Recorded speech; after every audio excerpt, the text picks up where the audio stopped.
Francisco de Sales nació el 21 de agosto del año 1567 en el castillo familiar de Sales, en Torrens, en el Ducado de Saboya, en el seno de una familia noble estrechamente vinculada a la administración del territorio.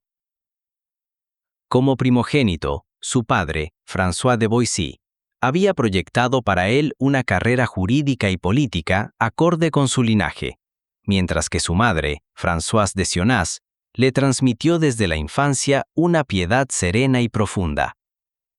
Esa doble herencia, la de la disciplina social y la de la vida cristiana, marcaría de forma duradera su carácter. Recibió su primera formación en La Roche y fue enviado después al Colegio Jesuita de Clermont, en París, uno de los centros intelectuales más prestigiosos de la época, donde estudió humanidades, retórica y filosofía entre 1580 y 1588.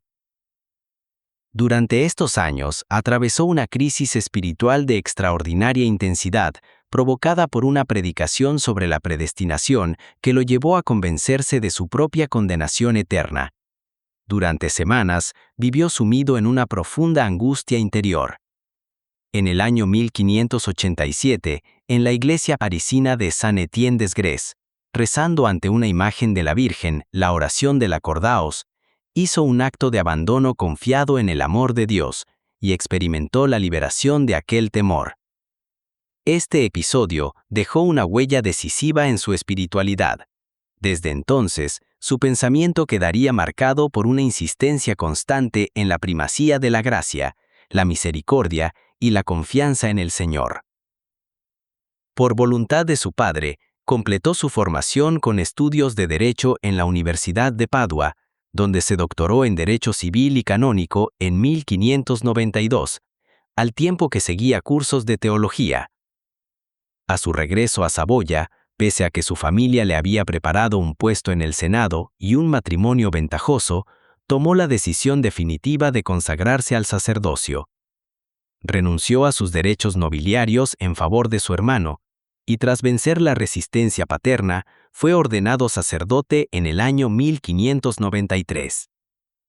Poco después, el obispo de Ginebra, Claude de Granier, le confió una de las tareas pastorales más difíciles de la región: colaborar en la reevangelización del Chablais, territorio mayoritariamente calvinista situado en las proximidades del lago de Ginebra. La misión se desarrolló en condiciones muy duras. Francisco hubo de afrontar amenazas, rechazo casi general de la población y un clima riguroso, hasta el punto de dormir en ocasiones al aire libre para protegerse de las alimañas. Cuando muchos se negaban a escucharle, ideó un método nuevo. Redactaba breves exposiciones de la doctrina católica en hojas sueltas y las dejaba en las casas. Estos escritos, que más tarde serían recopilados bajo el título de Las Controversias, constituyen uno de los primeros ejemplos de uso sistemático de la imprenta con fines pastorales. Con el paso de los años, una parte sustancial de la población del Chablais volvió al catolicismo, en cifras que las fuentes de la época cuentan por decenas de miles. Por este motivo, siglos después, sería proclamado patrono de los escritores y de los periodistas. En el año 1602, tras la muerte de Claude de Granier, fue consagrado obispo de Ginebra.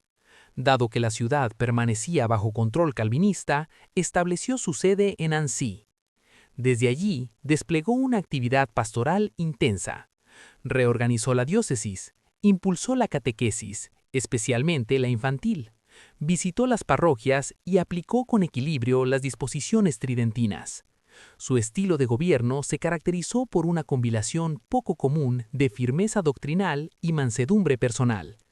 En este contexto, se inscribe también su atención a personas con discapacidad. Es conocida su relación con un sirviente sordo llamado Martín, para quien desarrolló un sistema de signos que le permitía instruirle en la fe y confesarle, razón por la cual es venerado como patrono de las personas sordas.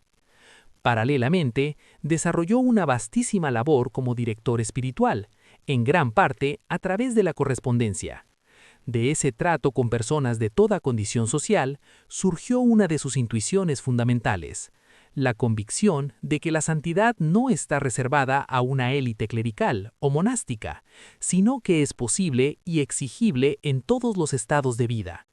Esta idea encontró su expresión más conocida en la Introducción a la vida devota, publicada en el 1609, nacida de la recopilación y reelaboración de cartas dirigidas a una dama de la alta sociedad. Escrita en un estilo claro y accesible, la obra proponía un camino de vida cristiana serio y exigente, plenamente compatible con las obligaciones familiares y sociales. Su éxito fue inmediato y duradero en toda Europa. En el año 1610, junto con Juana Francisca Fremio de Chantal, fundó la Orden de la Visitación de Santa María, pensada en su origen para acoger a mujeres que, por su edad o su salud, no podían adaptarse a las austeridades de otras órdenes. Aunque más tarde adoptó la clausura, la Visitación conservó el espíritu inicial de humildad, equilibrio interior y primacía de la caridad. La madurez de su pensamiento teológico quedó plasmada en el Tratado del Amor de Dios, publicado en el 1616, su obra más ambiciosa desde el punto de vista doctrinal.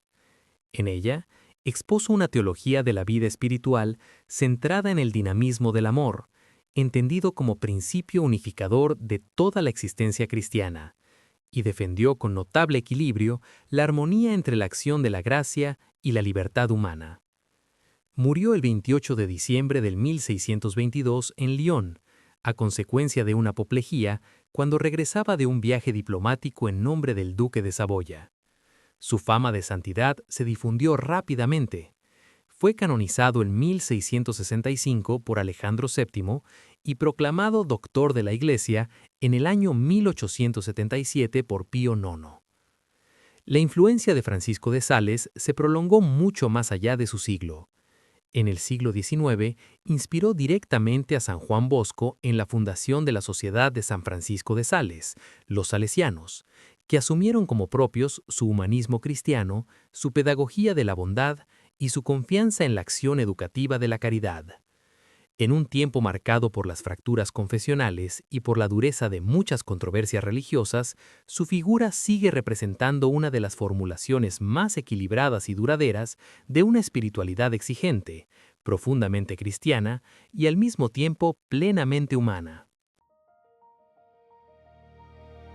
La gracia tiene tal suavidad que no violenta nuestra voluntad.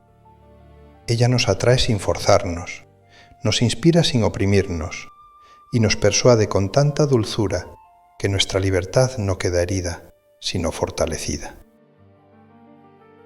Aquel que tiene una gota de la gracia de Dios en su alma, posee un tesoro más grande que todo el universo, y esa gracia se cultiva mejor en la sencillez de las tareas diarias que en los grandes éxtasis. No debemos desanimarnos por nuestras caídas, pues la gracia de Dios es un fuego sagrado que cuando vuelve a encenderse en el corazón por el arrepentimiento, consume las faltas pasadas y nos da nuevas fuerzas para caminar.